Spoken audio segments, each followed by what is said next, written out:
Well, there she is, Arwen, our 26-foot Colvic sailor, built in 1982, I think. We spent £5,500 on the boat approximately 5 months ago, but I've spent a considerable amount of money over the winter modernising the boat. So yeah, stick around for the next 10 minutes or so and I'll show you all the upgrades. I'll tell you how much it cost, and well, let me know what you think. Was it worth it? Well, the first job I took on was the headlining.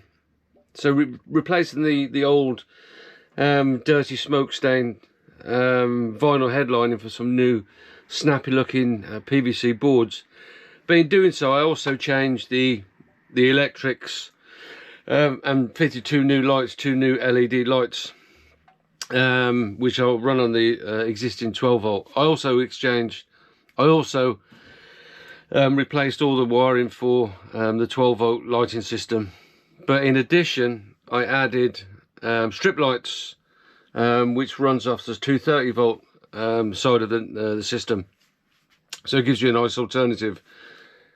I'm quite happy with the headlining. It wasn't cheap material, but I think it's a vast improvement. And as you can see, I've done the headlining throughout, and the V-berth, that was looking quite scruffy in there.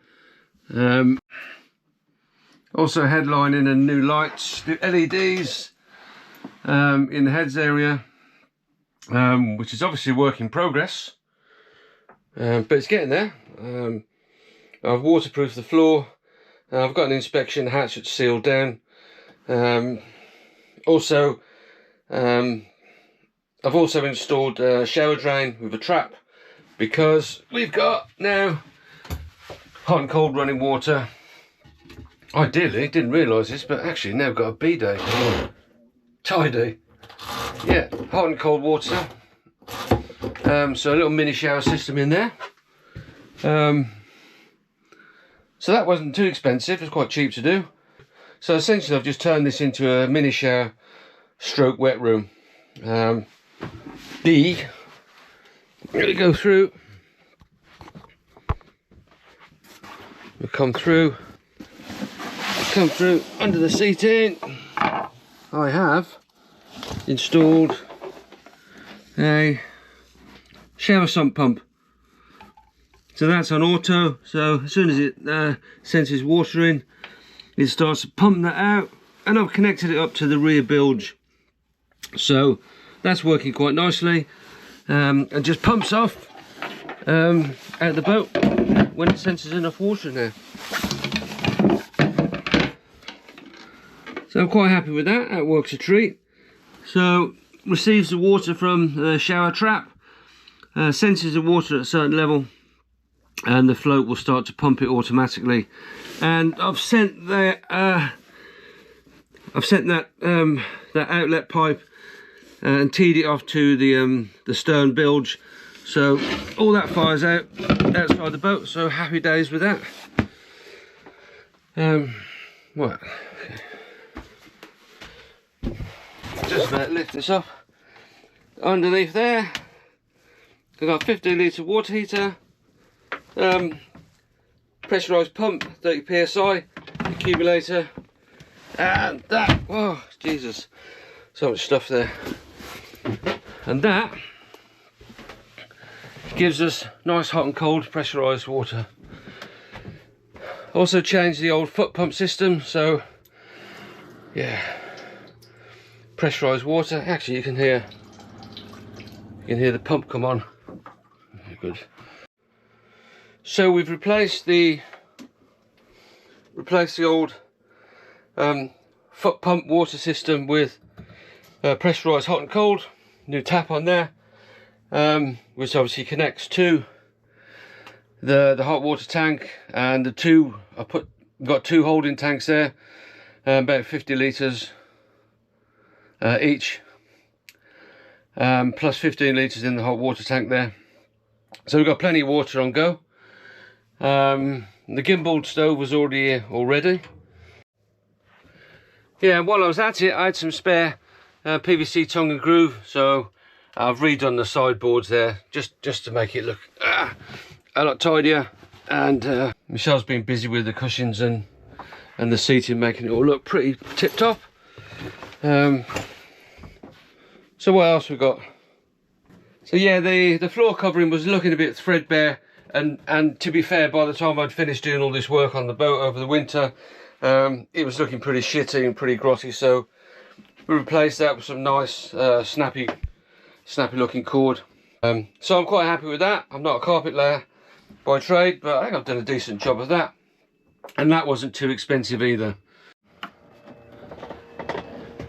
So yeah, so I guess on to the most significant expense was the purchase of the solar panels, and I've installed these with a couple of swivels, a couple of swiveling brackets. The swivels allow me to just tilt the panels, I guess for kind of maximum harvest, when the sun's in the right direction. But this morning, as you can see, the sun's over on the east, and that panel's facing that just perfectly, so we're making plenty of energy to power up the laptop, keep the laptop going, the hot water, phones and all that kind of stuff. But yeah, what a lovely morning, eh? Glorious.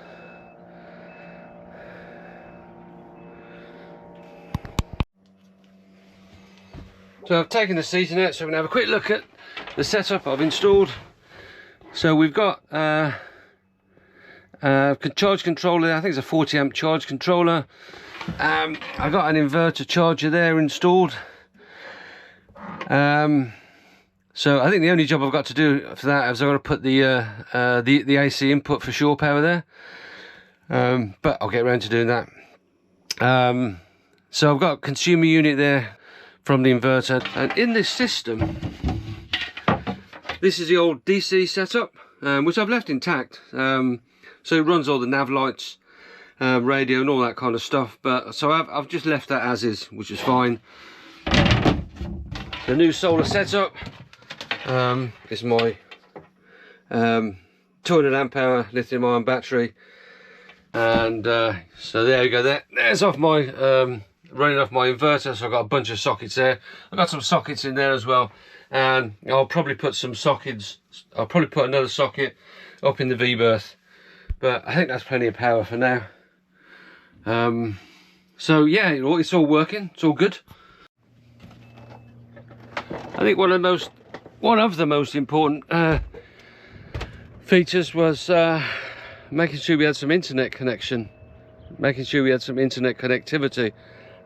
Given my work, I do need to be online pretty much all the time, so having the Starlink little mini dish there has been absolutely ideal. And I didn't think you'd get as good internet speeds as we do get, but it just allows me to work, from the boat when I have to. And again, that's the advantage of having the 240 setup from the solar, means we can pretty much plug in as much stuff as we need. And on a day like this, we're making plenty of energy. It's only just gone 8:30 AM, but it's still, the two panels are still cranking out a fair bit of wattage. I've also fitted a little 40 watt bar heater there for when it gets a bit chillier. Well, there you go, there's a little tour around our little boat.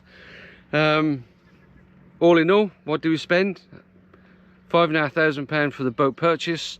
Okay, you can't really count the mooring, but I think paid 240 quid, and we had to buy a granite block and all the tackle and all that, so that was about 400 quid. So that was about, that was about 400 quid. But yeah, that's kind of standard. You need to pay the mooring fees wherever you are. So really the upgrades are the headlining, the electrics, the solar installation, the water heater. So all in, I think we spent additional, so 5,500 for the boat. I think we've spent at least 2,700 on all the additions. So was it worth it? I think so. Given the fact that I can work from my boat on a sunny morning, do a bit of work, plug the laptop in. and just sit and enjoy the ocean. So is it worth the price?